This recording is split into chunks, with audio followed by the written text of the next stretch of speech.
Hey guys, tonight we ease ourselves into a history that's, well, let's just say, intense. Imagine settling down, fireplace, crackling, maybe everything feeling right and cozy. Now yank that feeling away and replace it with gnawing dread, uncertainty, and the ever-present smell of, well, we'll get to that. You're not just hearing about the past tonight. You're in it. We're stepping into the shoes of someone trying to survive one of history's most brutal events. Spoiler alert, statistically, you probably won't survive this. So before you get comfortable, take a moment to like the video and subscribe, but only if you genuinely enjoy what I do here. Let me know where you're tuning in from and what time it is for you right now. Now dim the lights, maybe turn on a fan for that soft background hum, and let's ease into tonight's journey together. You live in a time before maps were easy to read, before science was, well, science as you know it. Your world is small, bounded by your village, the next town, maybe the regional market if you're lucky. News travels slowly, carried by weary merchants, returning soldiers, or itinerant preachers. Life is hard, sure, but it's predictable. You know the rhythm of the seasons, the demands of the harvest, the taste of your meager stew, the feel of your rough-spun clothes. You know your place in the feudal order, a tiny cog in a vast, divinely ordained machine. But something new is stirring on the edges of your world, something dark and incomprehensible. Rumors start filtering in, carried on the same trade winds that bring spices and silks from the distant fabled East. Whispers of a sickness, unlike any seen before, a pestilence sweeping across lands you can only dimly imagine. It started somewhere far, far away. Most accounts from the time point towards Central Asia, possibly near the steppes, before moving east into China, and then back west along the well-trod Silk Road. It's a fact historians largely agree on.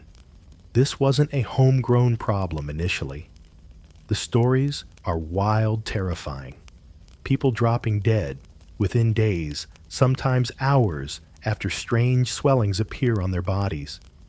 Whole cities being emptied. It sounds like a particularly grim fairy tale, something to scare children into saying their prayers. Surely it can't reach here. Your little corner of the world nestled safely away from the bustling, dirty ports and caravan routes. Surely not. But the rumors persist, growing louder, closer. They speak of ships arriving in Mediterranean ports, Genoa, Venice, Pisa, carrying not just goods, but death. Sailors arriving with the telltale swellings, dying on the docks. You hear about the Genoese trading post in Kaffa on the Black Sea, besieged by the Golden Horde, who, legend has it, catapulted plague-ridden corpses over the city walls in an early horrifying form of biological warfare. Whether that particular detail is entirely true is something historians still argue. Whether it was a deliberate tactic or just gruesome coincidence, but the core fact remains: the disease arrived by sea, carried by rats and their tiny infected passengers, the fleas hitching a ride on the very commerce that connected your world. You start to notice changes closer to home. The merchant who usually comes through your village selling ribbons and maybe a few exotic trinkets doesn't show up. Then another regular trader is missing. The talk in the local tavern, already a hub of gossip and complaint, mostly about taxes, because some things are eternal, turns fearful. The local priest talks of signs and omens, perhaps a comet seen recently, or unusual weather patterns. Some medieval chroniclers even reported strange fogs or unusual animal behavior just before the plague hit their area.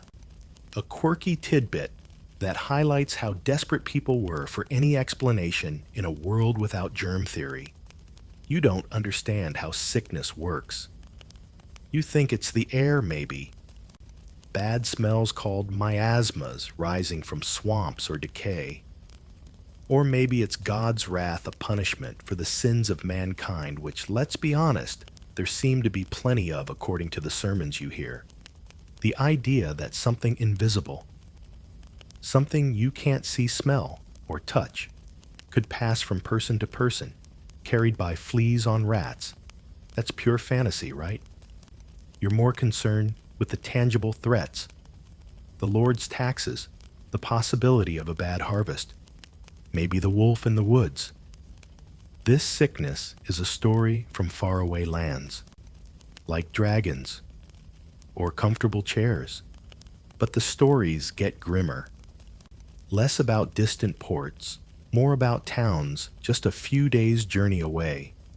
Tales of mass graves being dug of priests refusing to give last rites of families, locking themselves in their homes, hoping to escape the invisible enemy. You hear that people who seemed perfectly healthy in the morning are dead by evening. It's fast, too fast. It defies the natural order of things. Sickness is usually a slow burn, something that wastes you away gradually. This sounds like being struck by lightning, but invisible lightning that chooses its targets seemingly at random. You feel a knot tightening in your stomach. The predictable hard life suddenly feels fragile. The air which you once ignored now feels heavy, potentially tainted. Every cough, every sneeze, every ache becomes a source of silent panic. Is this it? Is this the beginning of the nightmare the rumors spoke of? You look at your family, your neighbors, and wonder who might be next. The unseen enemy isn't just a story anymore. It's at the gates, and you are completely unprepared for what comes next. You have no defenses, no understanding, only fear, and the dawning horror that your world is about to be irrevocably shattered. The knot in your stomach tightens because the rumors aren't just rumors anymore. They're here. It starts subtly, perhaps, with old man Fitzwilliam down the lane. He was fine yesterday, complaining about his back and the price of straw like usual. This morning, he has a fever, a terrible headache, and these swellings. Hard black lumps in his armpit and groin. Bubonic plague, though you don't know that word yet. You just know it's the great mortality, the sickness from the stories arrived on your doorstep. And man Fitzwilliam, who survived the lean winters and a nasty fall from his cart last year, is dead before sundown. Just like that. Gone. His death is terrifyingly quick, but it's just the beginning. His wife falls ill the next day. Then their eldest son. Then a family in the next cottage, over who had stopped by to offer condolences, a gesture you now realize, with dawning horror, was probably a death sentence.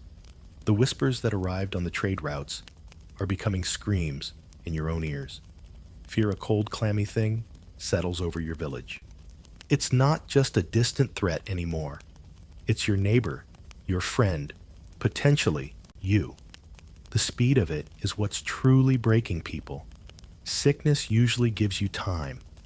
Time to pray, time to prepare, maybe time to make amends or say goodbye. This offers none of that. One day, you're healthy, the next, you're feverish, covered in these awful buboes, and the day after, well, you're gone. It's like a grim lottery, where every ticket is a loser, and the drawing happens hourly. Historians still debate whether the rapid, widespread mortality was solely due to the bubonic form spread by fleas, or if the even faster-acting pneumonic form, which spreads directly from person to person through coughing and sneezing, played a much larger role in the initial devastating wave. Either way, The effect is the same mass, sudden death. Life changes instantly. The communal well, usually a place for gossip, and catching up becomes a place you approach, cautiously, holding your breath, eyes darting around. You cross the street to avoid people, even those you've known your whole life. A cough from across the market square sends a jolt of pure panic through you. Every interaction feels fraught with invisible danger.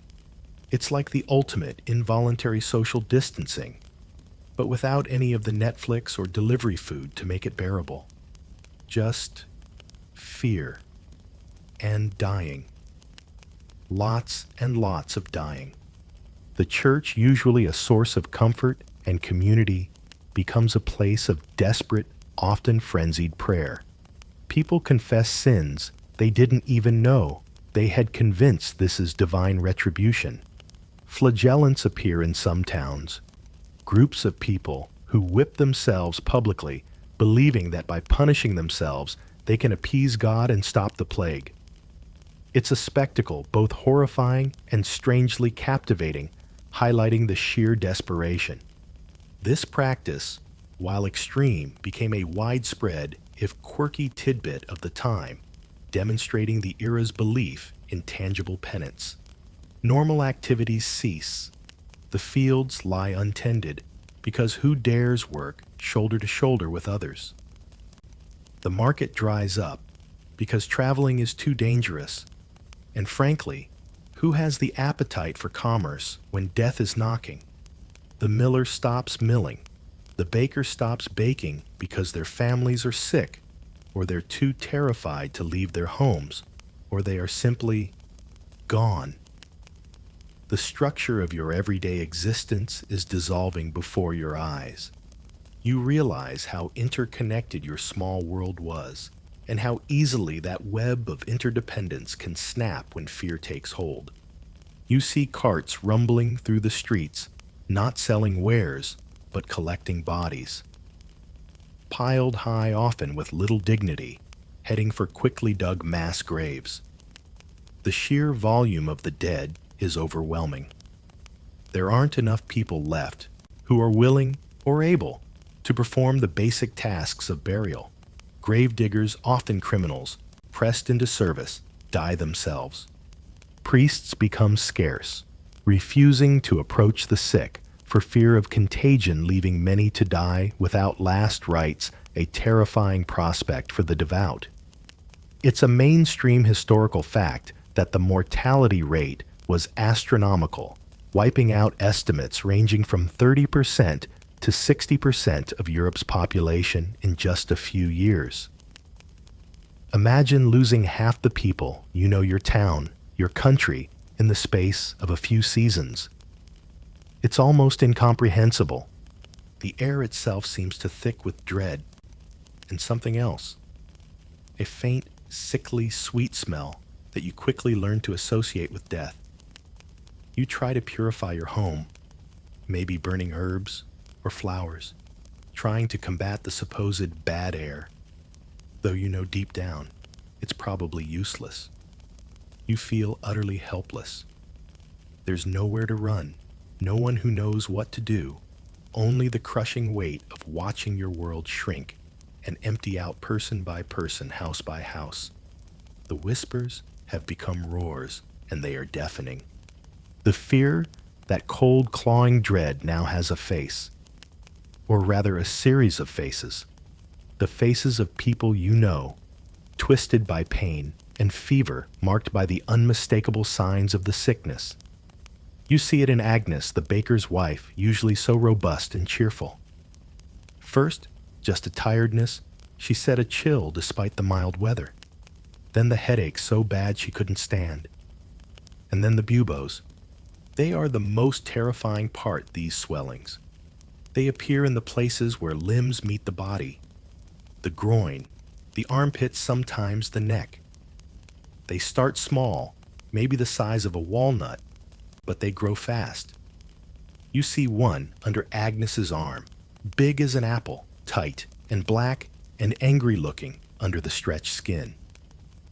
The pain radiating from it must be unimaginable.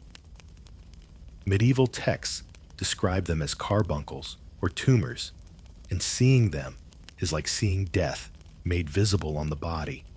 This is the signature mark, the undeniable proof that the great mortality has claimed another soul. But it's not just the buboes. The fever is intense burning. Their skin is hot to the touch, eyes glazed and bloodshot. They might vomit uncontrollably, sometimes bringing up blood, a truly horrifying sight that suggests the rot is deep within. They might suffer from agonizing cramps, their bodies racked with spasms. Delirium often sets in, filling their last hours with confused shouts or terrifying visions. You hear the moans, the cries of pain from behind closed doors, sounds that chill you to the bone and haunt your dreams. It's a symphony of suffering playing out all around you. The speed of it is what really drives home the despair. You see someone with the first signs in the morning, maybe just a fever and a complaint of aches. By noon, the buboes might be visible. By evening, they are perhaps delirious or even dead. There is no time for treatment, no time for hope to take root. It's a brutal, efficient killer. Unlike the slow wasting of consumption or the predictable cycles of a fever, this illness strikes like a thunderbolt. A mainstream historical fact is the incredibly rapid progression. Death could occur within 2 to 5 days of symptoms appearing, sometimes even faster. It leaves no room for intervention, no time for the body to fight back effectively, not with the understanding of medicine at the time. Witnessing this decline again and again in people you've shared meals with, worked alongside, grown up with, is soul-crushing. You watch the life drain out of their eyes, see the color leave their skin, hear their breathing become ragged and shallow. There's nothing you can do. Absolutely nothing. You might try some traditional remedies, perhaps a poultice of herbs on the buboes, maybe some prayers, maybe a strange ritual you heard about. Some medieval home remedies were particularly grim, like applying live chickens cut in half to the buboes to draw out the sickness, a quirky tidbit showing the desperate, often bizarre attempts to combat the illness. But nothing works. You see the futile attempts, the desperate hope fading, and then the grim reality of death. The sheer scale of the suffering is overwhelming. You walk down the street and hear the cries from one house, then another, then another. The air hangs heavy with the smell of sickness, fear, and eventually decay. It's a smell you will never forget, a sickly, sweet, putrid odor that clings to everything. You start to notice who isn't there anymore. The blacksmith's forge is cold. The weaver's loom is silent. The baker's shop is shuttered. Their absence is a gaping wound in the fabric of the community. And the reason for their absence is the same horrifying set of symptoms you've now seen too many times. It changes how you see people. Everyone is a potential carrier, a potential victim. A flushed face might just be from exertion, or it might be the first sign. A cough could be a simple cold, or the terrifying start of the pneumonic form. You become hyper-aware of every ache in your own body, every slight warmth of your skin, every fleeting feeling of nausea. Are you next? You scan yourself, constantly feeling under your armpits, checking your groin. Is that a tender spot? Is that a slight swelling? The paranoia is almost as debilitating as the disease itself for those still healthy. The despair is a constant companion. It's the knowledge that this isn't just bad luck. It's a catastrophe unfolding, and you are living right in the middle of it with no way out. Seeing the horrifying symptoms on your neighbors, watching their rapid, brutal decline, leaves you with a sense of utter helplessness. There's no cure, no explanation that makes sense in your world, only the terrifying visual proof of its presence and its horrifying power.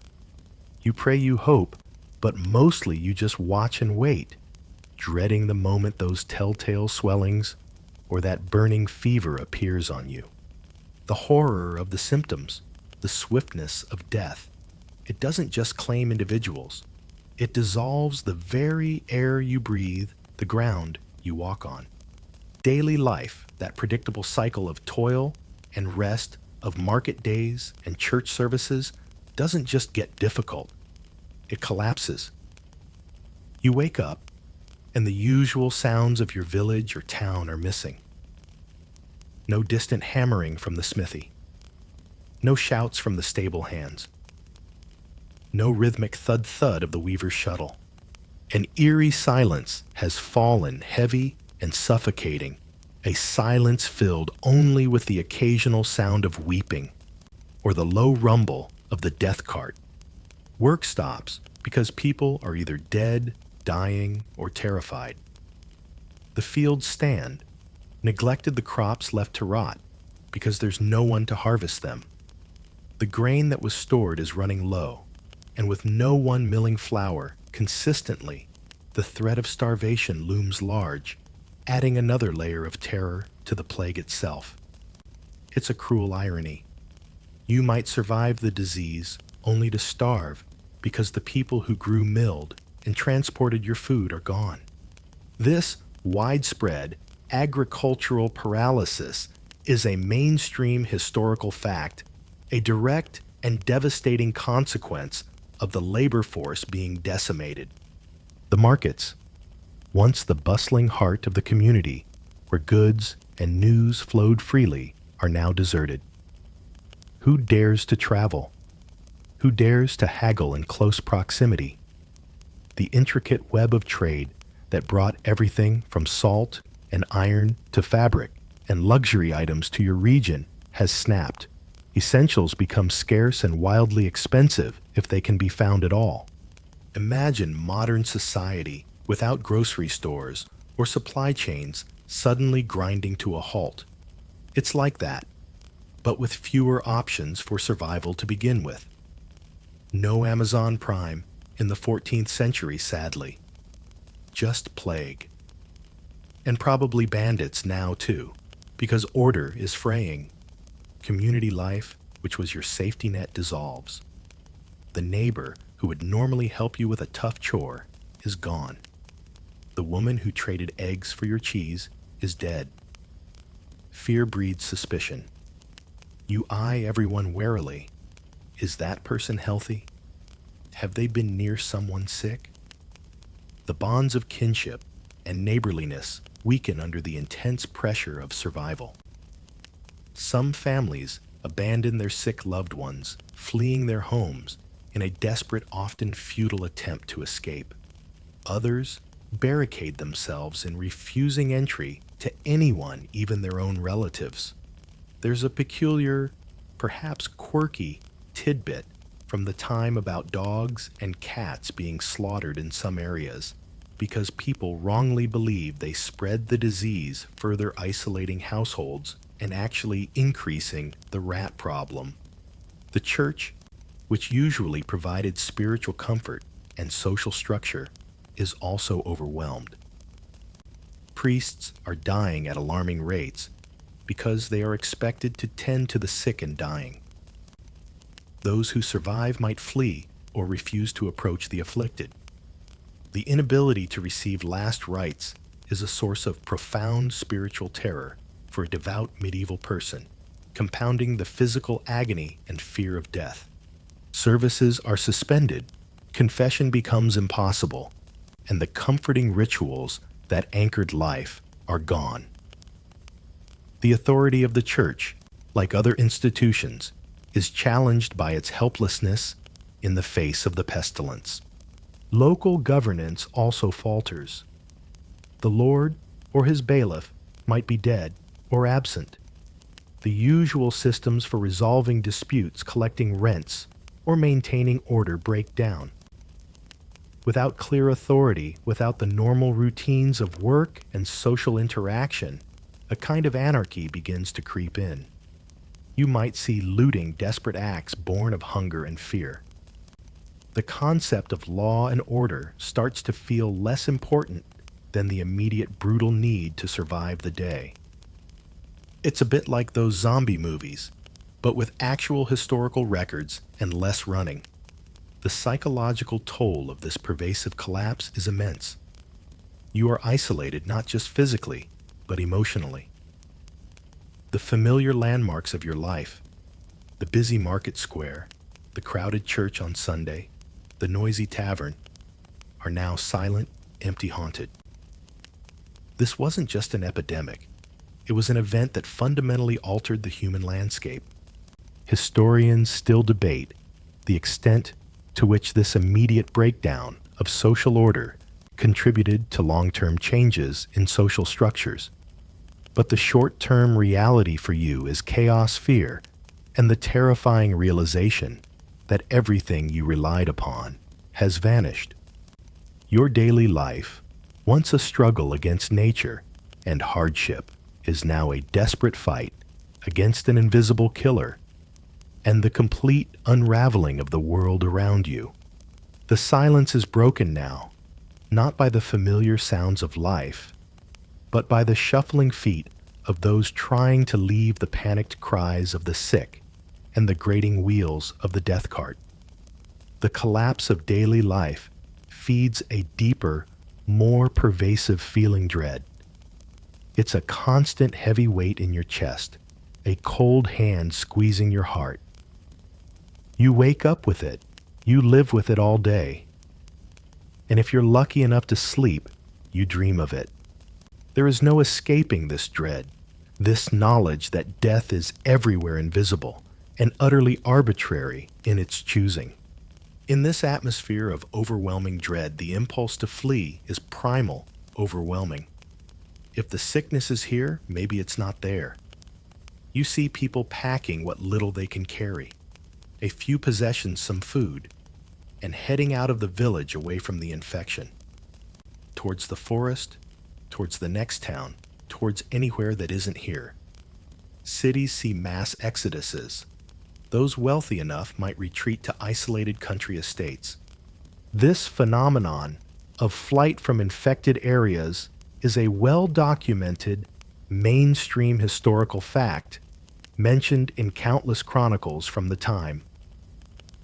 Boccaccio's famous Decameron is set among a group of young people who fled Florence to a country villa to escape the plague. But fleeing is often futile, sometimes even counterproductive. You might carry the disease with you unknowingly, a ticking time bomb infecting everyone you encounter on the road. You might arrive at your destination only to find the plague is already there, or it arrives shortly after you do, carried by other desperate souls. Imagine the bitter disappointment, the renewed terror of having fled only to find death has beaten you there or arrived on your heels. It's like trying to outrun your own shadow if your shadow could kill you. And let's be real, medieval roads weren't exactly speedways. Fleeing was a slow, arduous process, giving the disease plenty of time to catch up. The dread also fuels a horrifying breakdown of social norms. The idea of community, of mutual support, often dissolves in the face of such overwhelming fear. You see acts that would have been unthinkable just weeks ago. Parents abandon sick children. Children abandon sick parents. Spouses desert each other. The traditional duties of care and compassion, deeply ingrained in medieval Christian society, are often cast aside in the desperate primal urge for self-preservation. This abandonment, recorded by witnesses like the Italian chronicler Agnolo di Tura, who wrote harrowing accounts from Siena, shows how deeply the fear penetrated human relationships. You see neighbors refusing entry to each other, sometimes even refusing to help bury the dead, leaving bodies to rot in homes or streets. The sick are left alone to die, their only companions, their pain and their fear. Possessions of the dead are sometimes looted, the fear of contagion, momentarily overcome by greed or desperation for supplies. Authority figures who remain might impose harsh, arbitrary rules born of panic. It's a world turned upside down where the usual rules of decency and behavior no longer seem to apply. Historians still debate whether this extreme breakdown was universal or more pronounced in urban areas, but the individual accounts are chillingly consistent. This isn't just selfishness, it's a product of unimaginable stress and fear. When death is so omnipresent and inexplicable, when every cough is a potential death sentence, the instinct to protect yourself and your immediate family overrides everything else. The sight of someone with the buboes, the knowledge of how quickly they die, is so terrifying that it can shut down empathy. It's a dark side of human nature, exposed by the ultimate crisis. You see the look in people's eyes, a mixture of terror, suspicion, and often a haunted emptiness. It's the look of someone who has seen too much, someone living on the edge of sanity. And the dread never fully lifts, even if you manage to stay healthy, because you know it could strike at any moment. You live in a constant state of anxiety, jumping at every sound, scrutinizing every person you see. The world has become a hostile, unpredictable place. The attempts to flee, the abandonment, the collapse of order, they are all symptoms of this pervasive dread, manifestations of a society grappling with an enemy it cannot see, cannot understand, and cannot defeat.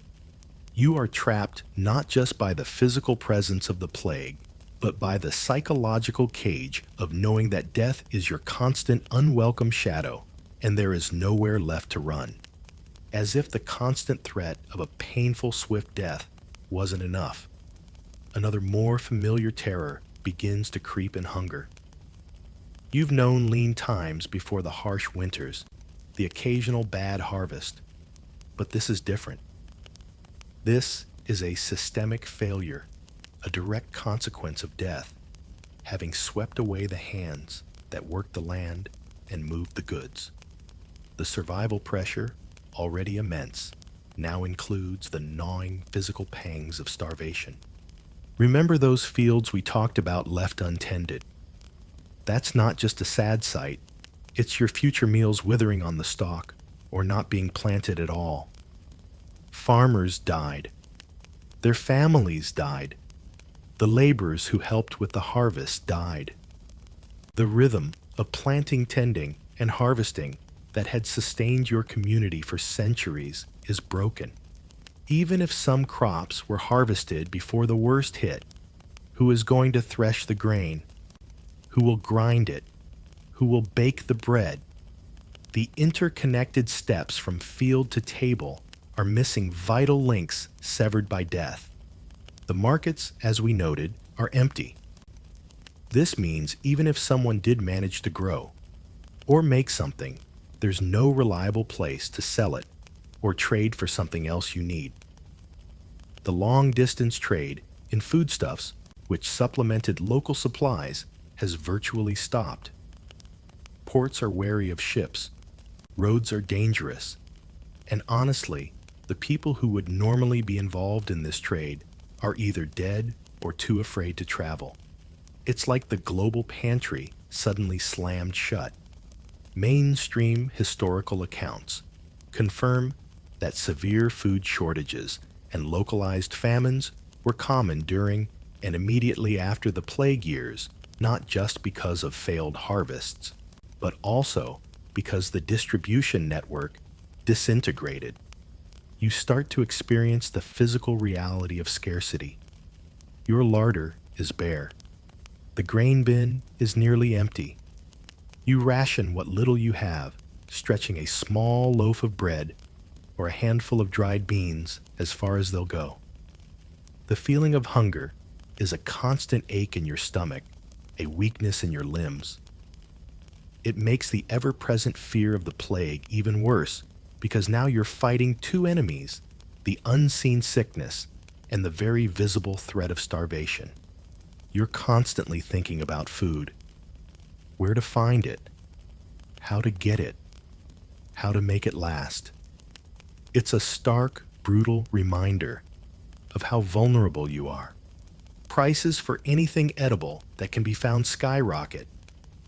If a traveling merchant arrives with a small sack of grain, he can charge exorbitant amounts because he knows people are desperate. A loaf of bread might cost what used to be a week's wages, assuming anyone is even earning wages anymore. This hyperinflation on essential goods is a well-documented economic effect of the time. It makes life impossible for those with no means, forcing unimaginable choices. Do you try to buy food with the few coins you have left, or do you save them for something else like what you ask? Good question. Maybe a slightly less terrifying shroud. Beyond food, other necessities also become scarce. Fuel for fires might be hard to come by if the woodcutters are gone. Tools might break with no one to repair them.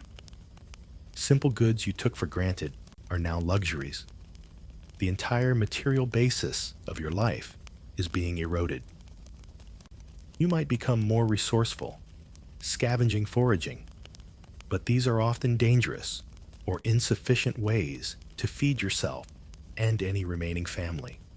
There are historical accounts, sometimes considered quirky or less reliable, of people resorting to eating animals they normally wouldn't, or foraging in areas they usually avoided due to superstition or danger, highlighting the extreme measures hunger drove people to. This adds a layer of deep uncertainty to the already terrifying situation.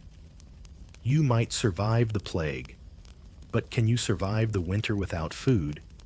Can you find enough to keep your strength up? Historians still debate whether the mortality from the plague itself was compounded significantly by deaths from subsequent famine and malnutrition. But for you living through it, the threats feel intertwined and equally terrifying. The gnawing emptiness in your belly is a constant reminder that death comes in many forms, and just because you've dodged the buboes doesn't mean you're safe.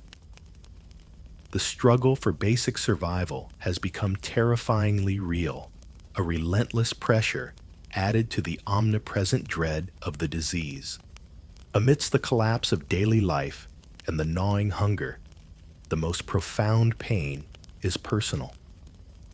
The plague is in your home now, or it has taken someone from it. You experience the agonizing reality of watching a loved one fall ill, knowing with dreadful certainty where this is heading and being utterly powerless to stop it. It's one thing to see strangers die. It's another entirely when it's your parent, your child, your spouse, or a sibling. They complain of a headache, a fever. You see the telltale signs, the flushed face, the pain in their eyes, and then the swellings appear. Your heart sinks. You know what this means. There's no time for denial, barely time for prayer. The progression is so rapid, so brutal. They might be talking to you in the morning, albeit weakly, and by afternoon, they are delirious, perhaps screaming. By evening, they are gone. Just like that. The person you loved, who was the center of your world, is a cold, still body in a matter of hours. A mainstream historical fact is that this terrifying speed of death left families reeling, unable to process the loss before the next person fell ill. There are no long goodbyes, no time for last words, no opportunity to sit by their bedside and hold their hand for hours. You might not even dare get too close, torn between the desperate need to comfort them and the primal fear of catching the sickness yourself. The guilt that comes with that fear is a heavy burden to carry. You watch them suffer, you watch them die, and you are helpless witnesses left with a gaping wound in your life and no chance for closure. And the mourning. The rituals that help the living cope with death are impossible. Traditionally, there would be a wake neighbors gathering to pay respects. There would be a funeral procession to the church, a service burial in consecrated ground with prayers for the soul. All of that is gone. Who dares gather? The priest is either dead sick or terrified. The churchyard is full, or the few remaining grave diggers can't keep up. Mass graves are the grim reality hastily dug pits outside the village walls. A loved one's body is simply collected by the cart, indistinguishable from all the others taken to an unmarked grave. It's a horrifying indignity, robbing the dead of respect and the living of any sense of proper farewell. It's a bizarre, morbid efficiency, born of necessity like the Grim Reaper suddenly got a quarterly quota and couldn't be bothered with paperwork. You are left with your grief, raw and jagged with no societal framework to help you process it. There are no comforting rituals, no community support, just the terrifying silence left behind. You see the empty chair. At the table you reach for a hand that is no longer there. The silence in the house where there was once laughter or familiar noise is deafening.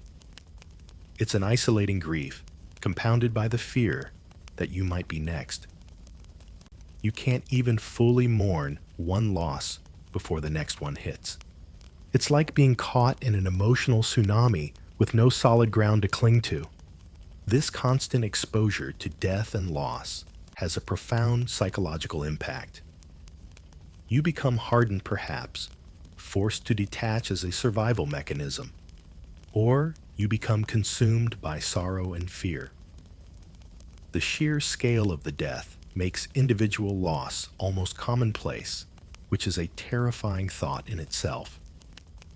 The emotional landscape of your world is as devastated as the physical one.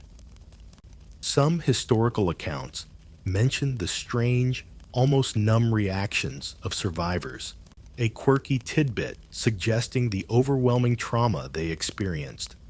Historians still debate the long-term psychological and cultural impact of this mass trauma on European society. Did it lead to a greater focus on the ephemeral nature of life, or perhaps a more morbid fascination with death? For you living through it, it's just the raw, constant pain of absence, the shock of lives extinguished too quickly, and the crushing burden of grief with nowhere to go. You've lost people you loved, and the world hasn't stopped to let you weep.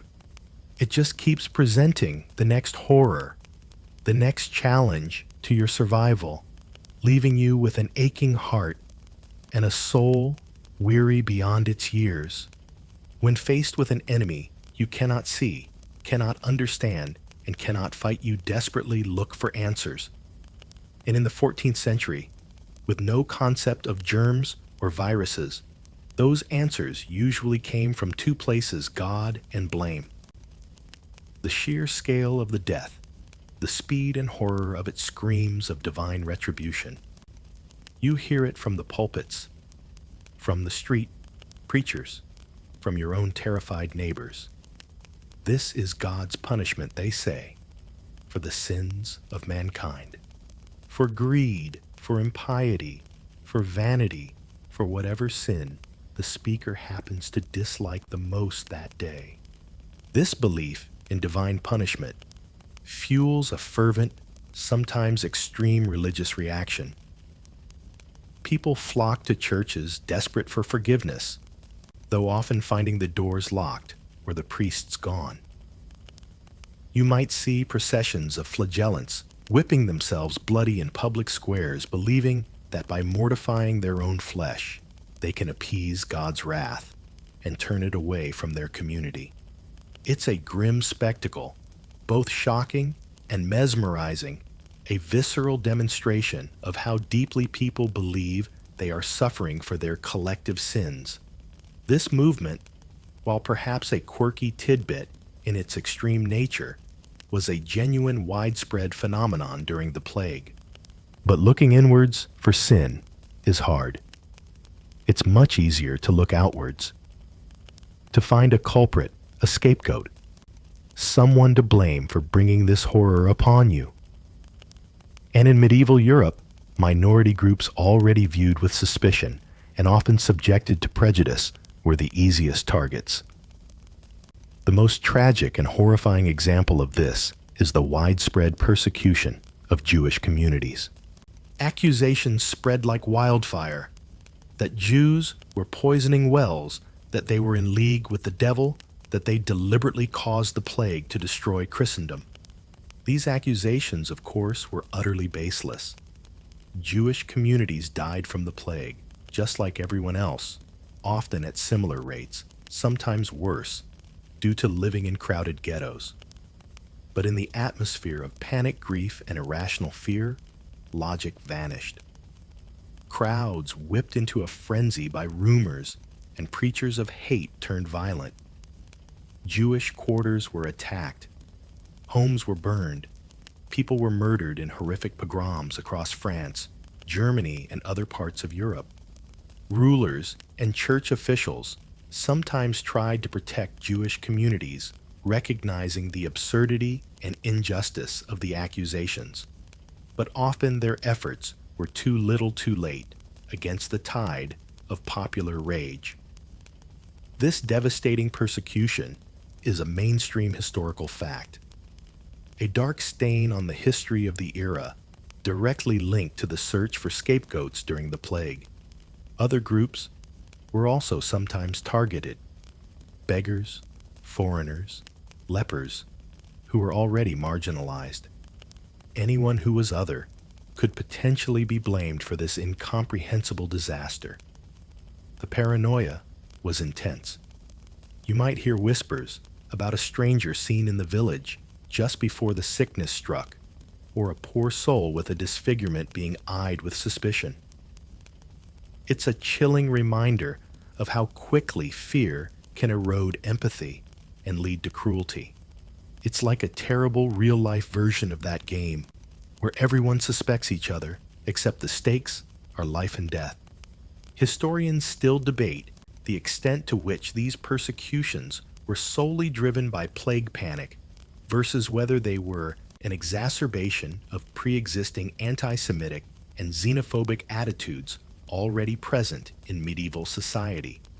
But regardless of the root cause, the plague provided the fuel and the opportunity for horrifying acts of violence. For you living through it, you might witness these events, feeling a mixture of terror, perhaps complicity if you don't speak out, and the chilling realization of what desperation can drive people to do. In the midst of this blame and fervent, fearful prayer, any sense of reason seems to have fled the world. You hear wild theories, see strange rituals performed in desperate hope. People are looking anywhere for an answer, a solution, a way to make it stop. Whether they turn to God to self-punishment or to blaming their neighbors, it all stems from the same place, the overwhelming, unbearable dread of living through an unstoppable catastrophe with no scientific understanding and no visible enemy. You are surrounded by feared death and the terrifying spectacle of humanity grappling with the incomprehensible by turning on itself. In the midst of this chaos, fear and suffering, a new figure emerges from the swirling nightmare, a figure that looks less like a healer and more like something from a fever dream. You start hearing tales, whispers really, of strange doctors arriving in towns and cities that have been hardest hit. These aren't your local barber surgeons who might bleed you or set a bone. These are specialists summoned by desperate authorities to confront the plague directly, and their appearance is unforgettable. The image that comes to mind, and likely started to circulate in tales and eventually illustrations, is the iconic, almost terrifying figure of the plague doctor.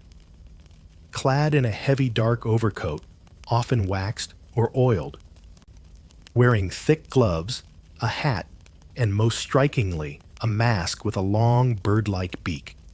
It's a look that has endured in popular culture, a symbol of the Black Death, even though the full, elaborate costume, particularly the well-known mask design, is often associated with a slightly later period, and a specific doctor named Charles Delorme in the 17th century. But the idea of doctors covering themselves, trying to create a barrier against the disease, likely began to emerge during these earlier outbreaks, and tales of strange covered figures would certainly circulate. When you actually see one or hear a vivid description from someone who has, it's a jarring sight. The mask itself is designed to be functional in a medieval miasma theory kind of way. The beak is stuffed with aromatic herbs, spices, dried flowers, or even vinegar-soaked sponges. The belief is that these strong smells will filter or purify the bad air, the miasma, that they believe carries the disease. It's a logical idea if your understanding of disease transmission is fundamentally wrong.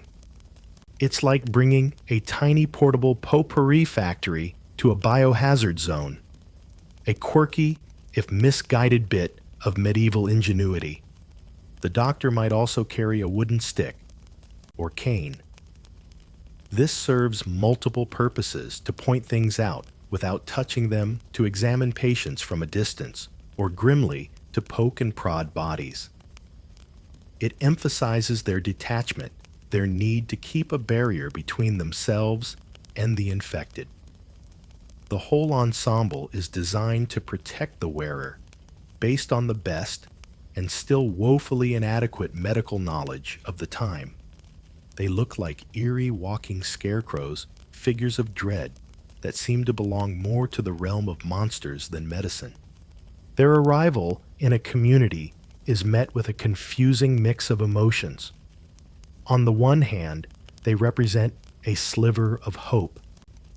They are doctors, after all, supposedly trained individuals who might have some secret knowledge, some cure, some way to fight back against the unseen enemy. You are desperate, willing to try anything. Maybe this is the answer. They are a symbol that someone somewhere is trying to do something official about the catastrophe. On the other hand, their presence is a terrifying confirmation. If a plague doctor is here, it means the outbreak is severe, widespread, and officially recognized as such. They are the doctors who deal with the dying. Their very appearance is a sign that death is rampant. They are associated with the worst of the sickness, with the buboes and the rapid decline. Seeing one approach your home would likely fill you with a cold dread, a feeling that you are already marked.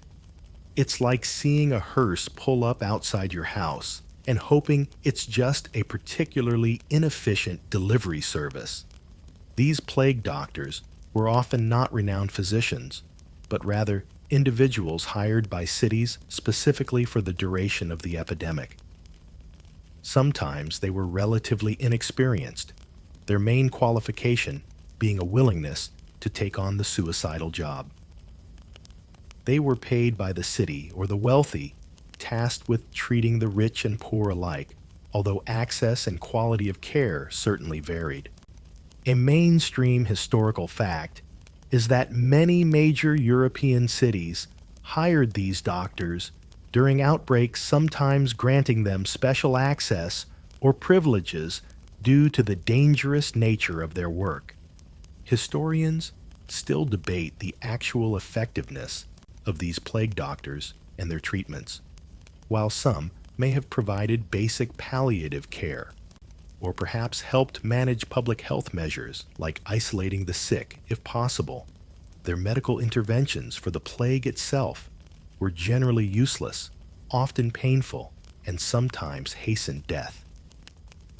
But in a world devoid of understanding or effective treatment, they were something. They were figures who embodied both the desperate hope for a cure and the grim reality of the plague's devastating reach. You watch them move through the streets, these strange masked figures, and you wonder if they bring salvation or simply confirm your doom. Those figures you see moving through the plague-stricken streets, the ones with the unsettling non-human silhouette. Their appearance isn't just for show. It's a uniform, a desperate attempt at protection, born from the medieval understanding of disease, or rather, the lack thereof. Let's break down the ensemble that makes the plague doctor such an iconic if grim symbol of the era. The most striking piece is, of course, the mask. Its distinctive elongated beak gives the doctor the appearance of a grotesque bird. But this wasn't just a fashion choice. Medieval fashion was weird, but not that weird. The beak had a purpose. It was essentially a built-in air filter and aromatic diffuser, filled with strong-smelling substances like dried flowers, roses, carnations, herbs, mint myrrh, spices, camphor, or vinegar-soaked sponges. The idea was that these powerful scents would counteract or purify the bad air, the miasma, that was believed to carry the plague. Remember that crocodile dung sunscreen we didn't talk about? Okay, maybe that was a different history episode, but medieval medicine had some interesting theories. The miasma theory was a big one. The belief that disease was spread by foul odors or vapors. So stuffing your mask beak with nice smells seemed perfectly logical. The mask also typically had glass coverings over the eye holes. This provided another barrier protecting the eyes from the supposedly tainted air and any noxious fumes from the sick or the dead.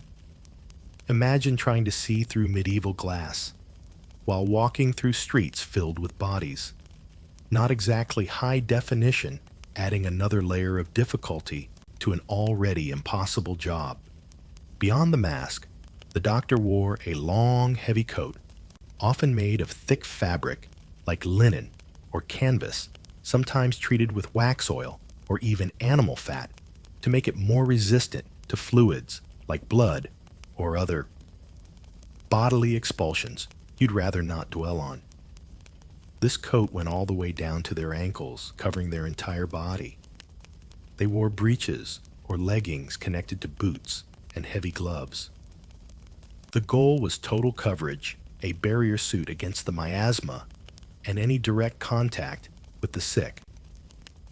It was in a rudimentary way their version of a hazmat suit, albeit one based on entirely incorrect scientific principles.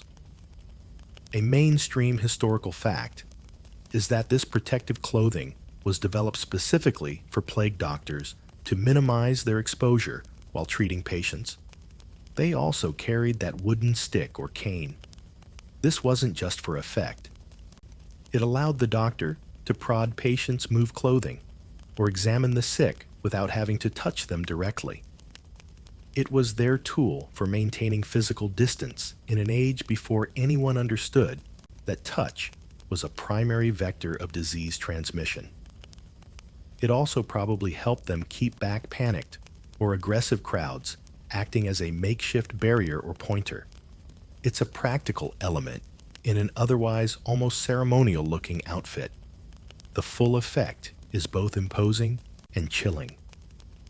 The dark, covered figure, the strange beaked face, the tap, tap, tap of the cane, it creates a memorable and terrifying image.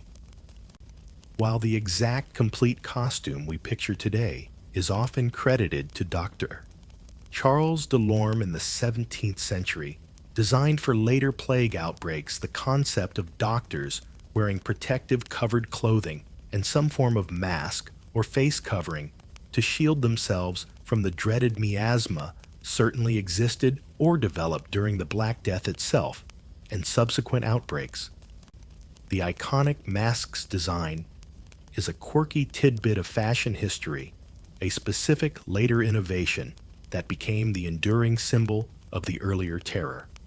Historians still debate how widely this full costume was used during the first wave of the Black Death in the 14th century versus becoming more standardized in later outbreaks.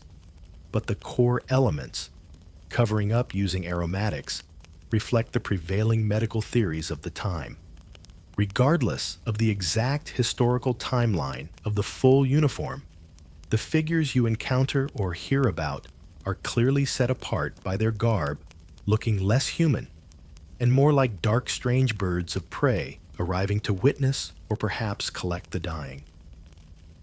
Their appearance is a visual manifestation of the era's fear, its limited knowledge, and the desperate, albeit ineffective, attempts to create a physical barrier against an invisible enemy.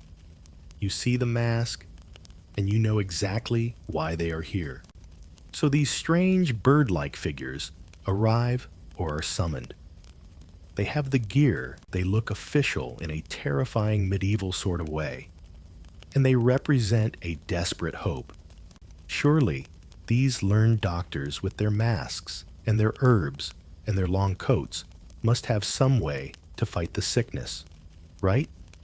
You watch them, or perhaps you even manage to get one to attend to a sick family member if you're wealthy enough, or if the city is paying them, which was a mainstream historical fact. Cities hired these doctors, and you see their methods. And they are something else.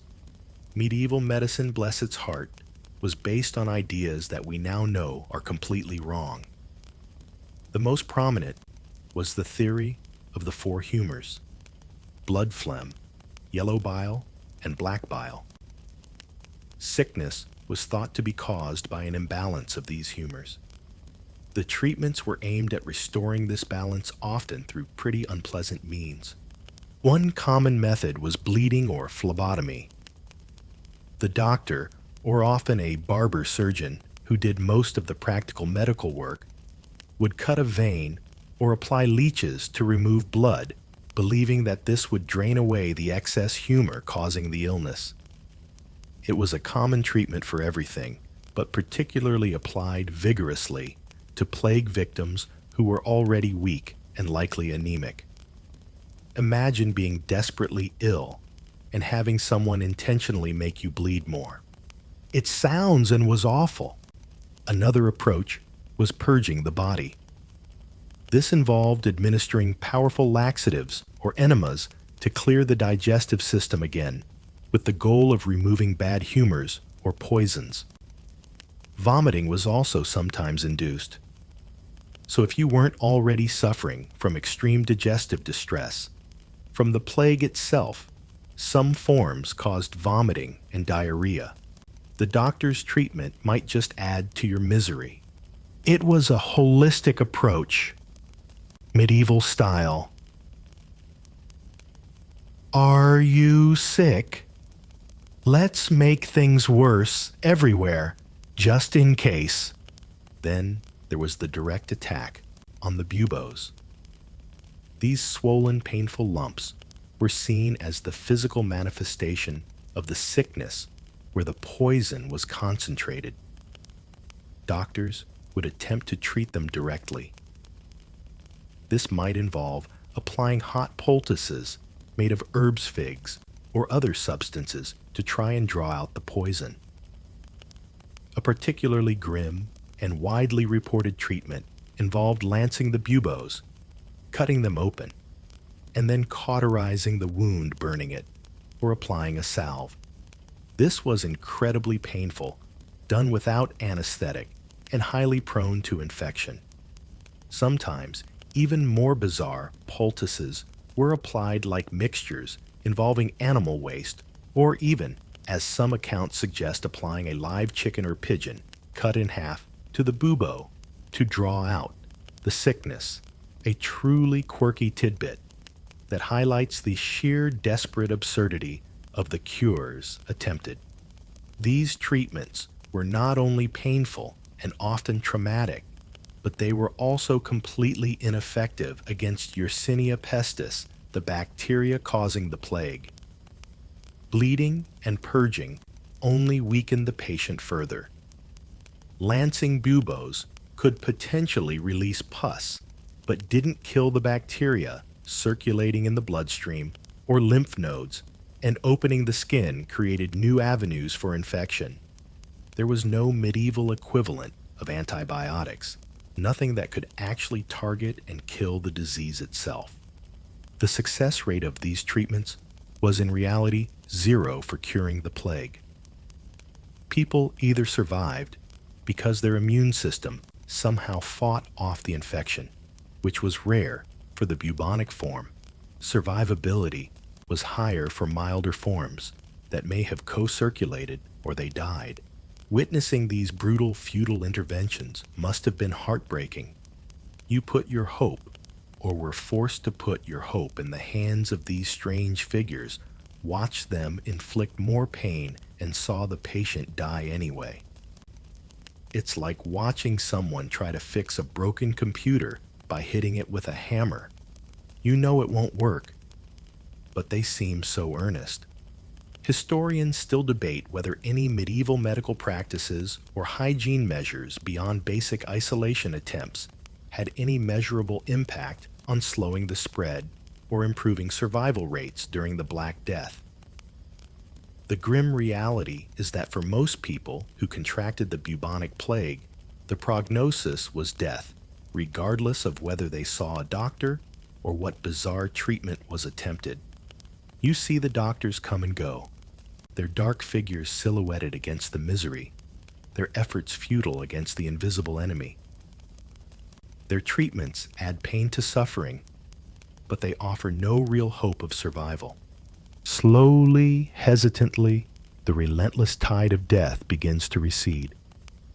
The death cart doesn't come every day now. The cries of the sick and the sounds of mourning lessen.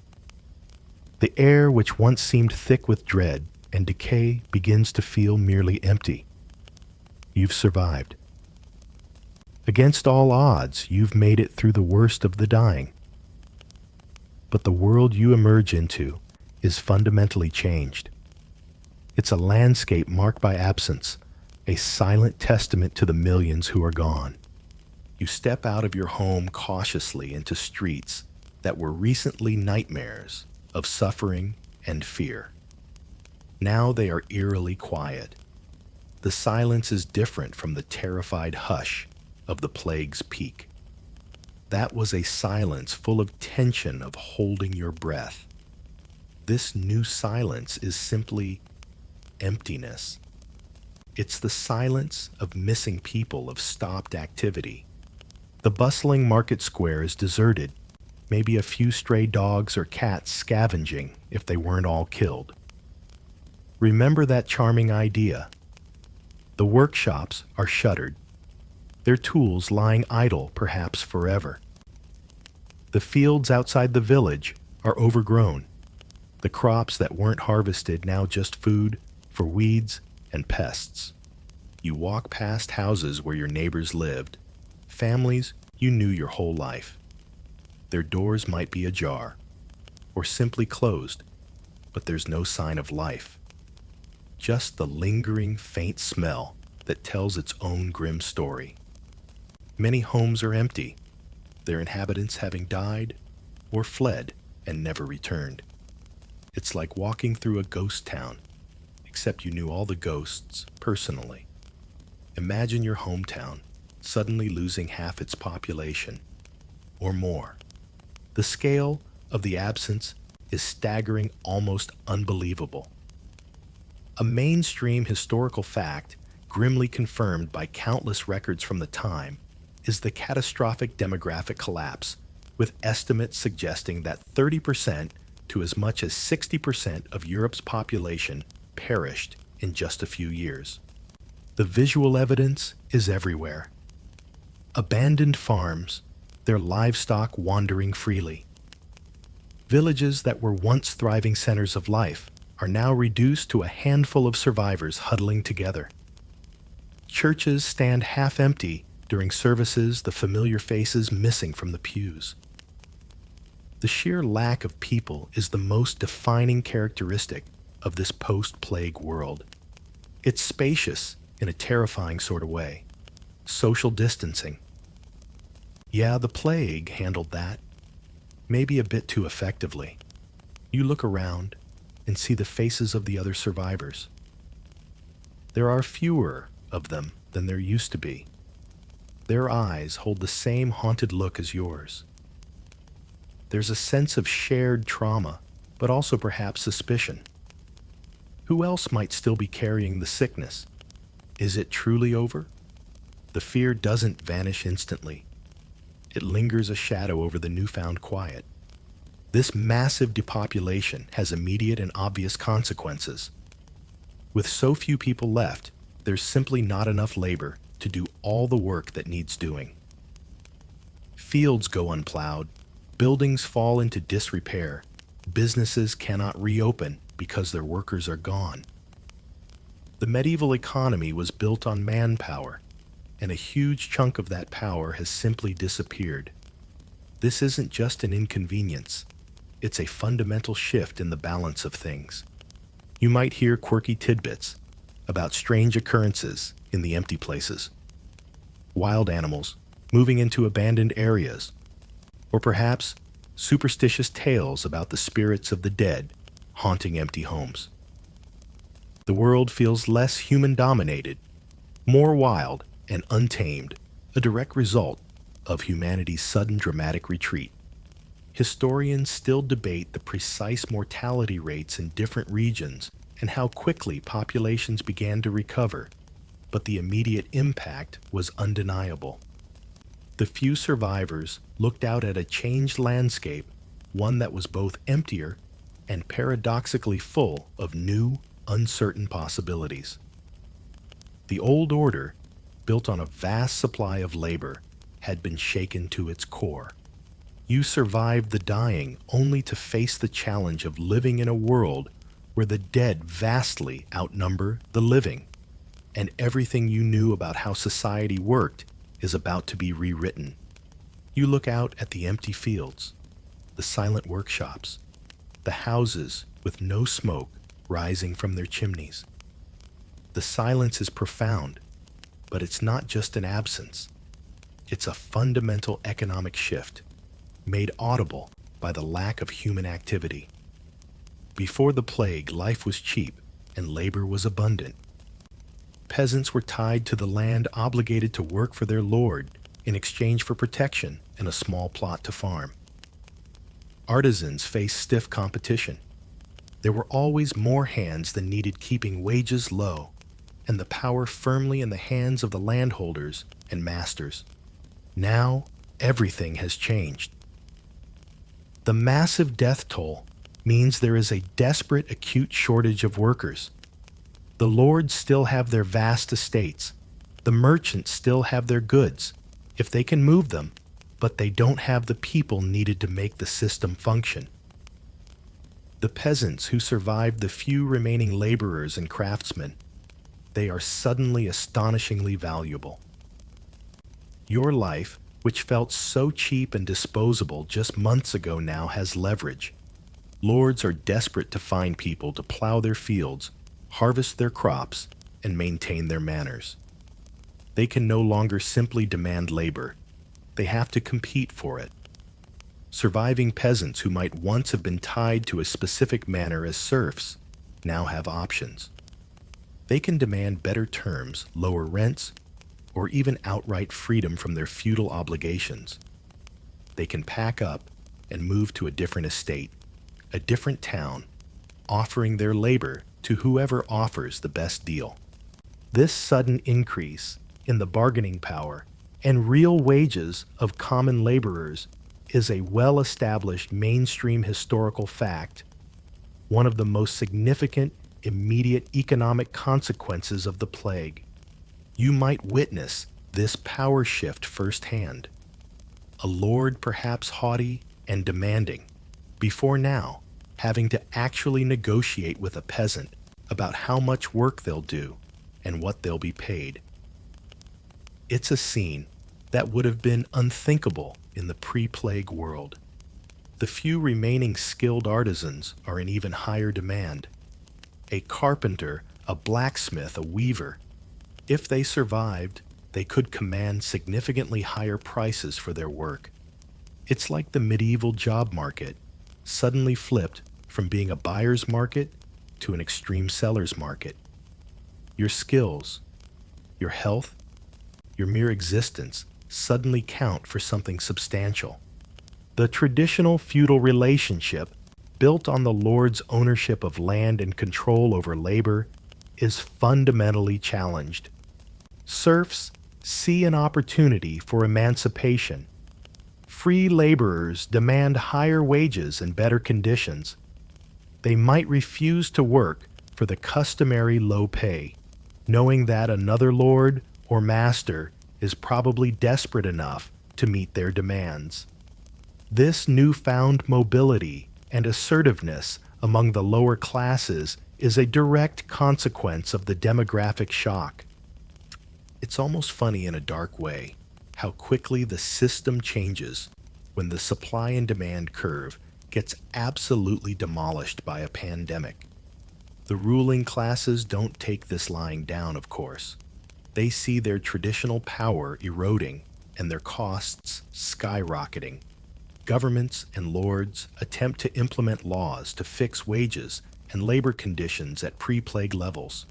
England's Statute of Labours in 1351 is a famous example, a law attempting to force laborers to work for the same wages they received before the plague. But these laws are notoriously difficult to enforce.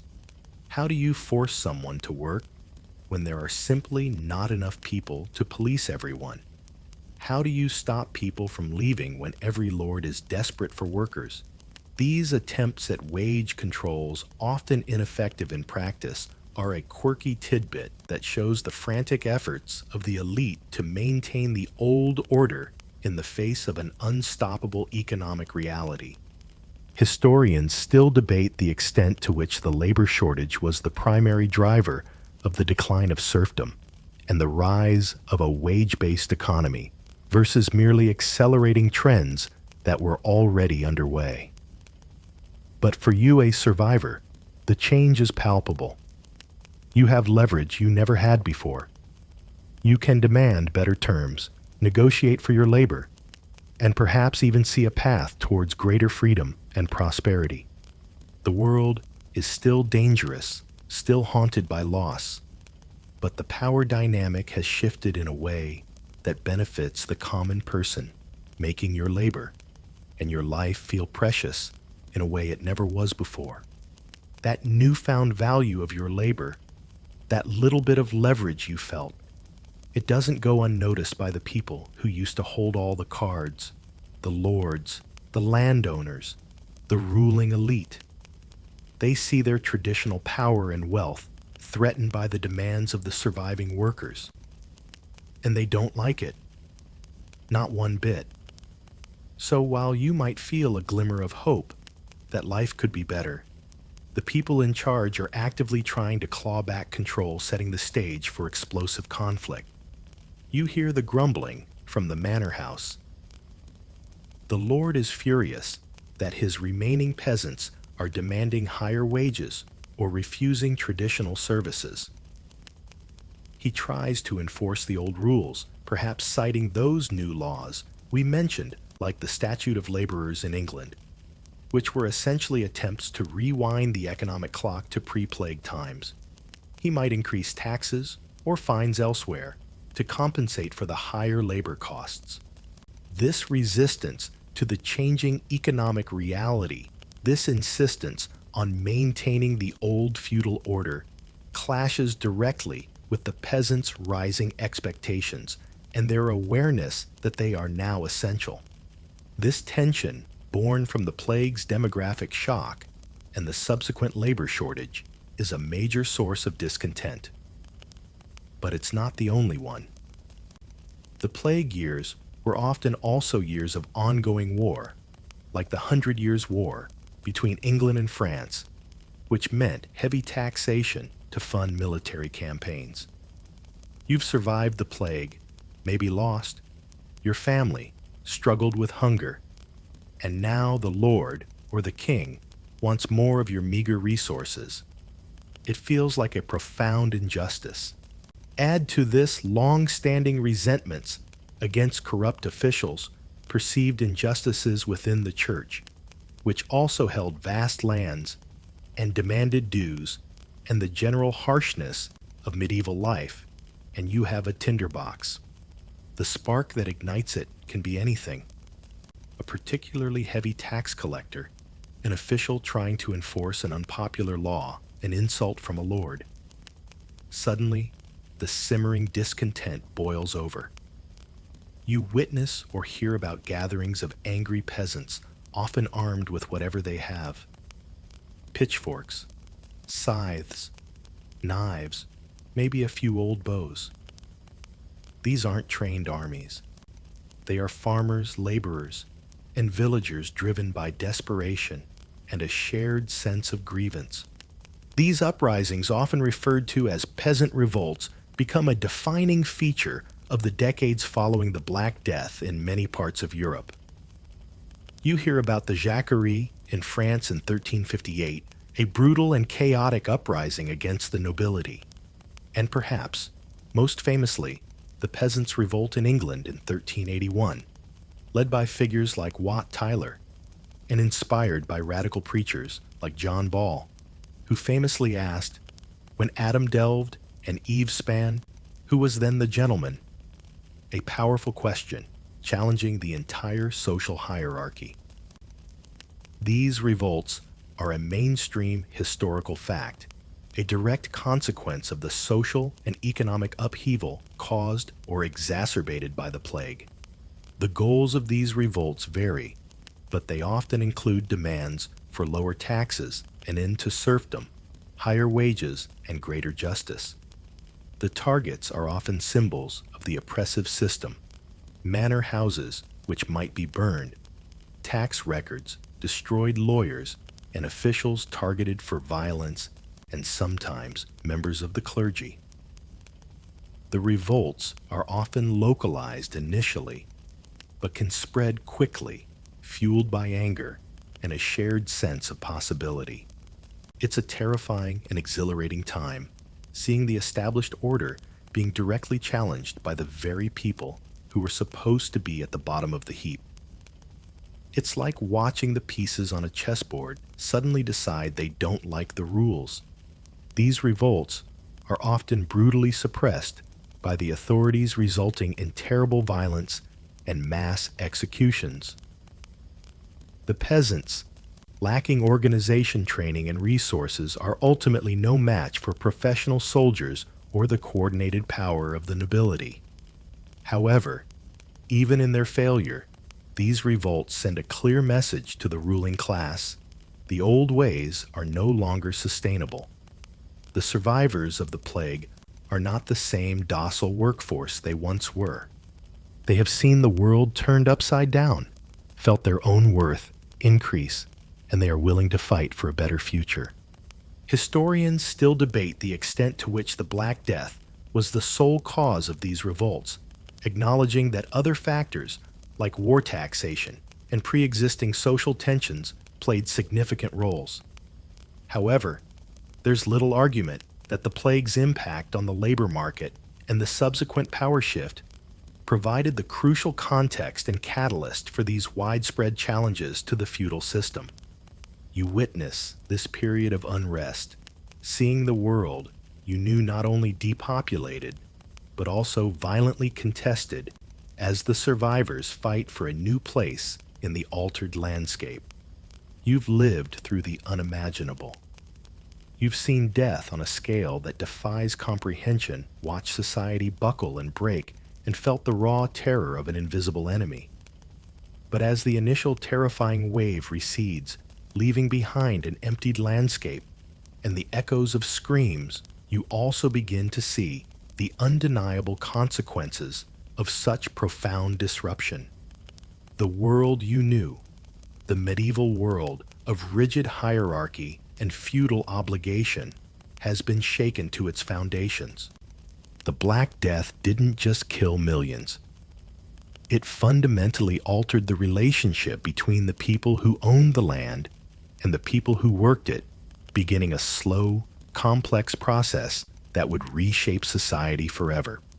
The core of feudalism was the system of manorialism, where peasants, often serfs tied to the land, provided labor services to their lord in exchange for protection and a small plot to grow food. Before the plague with labor cheap and plentiful, this system heavily favored the lords. After the plague with a massive labor shortage, that dynamic reversed. Lords were desperate for workers. The surviving peasants, laborers, and artisans realized their value. They could demand wages for their work instead of just performing required services. They could negotiate for lower rents or better terms. They could and did leave manors that refused to meet their demands, seeking better opportunities elsewhere. This pressure from below, combined with the economic necessity of getting some work done, led to a gradual shift. Instead of owing days of labor on the lord's land, peasants increasingly began to pay rent in money, a process called commutation of labor services. This was a major blow to the manorial system. Peasants became tenants, rather than serfs, gaining greater personal freedom and mobility.